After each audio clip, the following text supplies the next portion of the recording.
मला आपल्या सगळ्यांना विनंती करायची आहे की हा लढा केवळ विदर्भाचा लढा नाही, हा अमरावतीचा लढा नाही, हा नागपूरचा लढा नाही, हा लढा आतापासून सगळ्या महाराष्ट्राचा लढा झाला पाहिजे, ही आपली सगळ्यांची जबाबदारी आहे. आमचं भाषण हा लढा जे ऐकतायत महाराष्ट्रात, व्हॉट्सअप आहे, फेसबुक आहे, वेगवेगळे चॅनल आहे, अरे जानी जानी होता है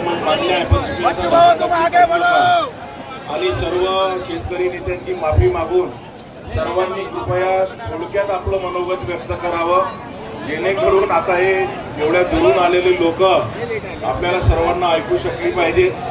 या दृष्टीनं आपण सर्वांनी कृपया आपली सर्वांची क्षमा मागू आणि या गाडीला धक्के देऊ नका. कृपया थोडस शिस्तीत राहा. आपल्यासाठी हा मोर्चा आहे. यानंतर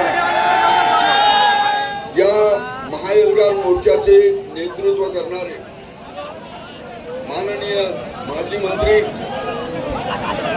प्रहार संघटनेचे पक्षाचे नेते माननीय बच्चूभाऊ कडू, माझे येते काळचे विधानसभेतील सहकारी आणि दोनदा खासदार राहिलेले स्वाभिमानी शेतकरी संघटनेचे अध्यक्ष माननीय राजू शेट्टी, या महायुद्धार मोर्चाचे नेतृत्व करणारे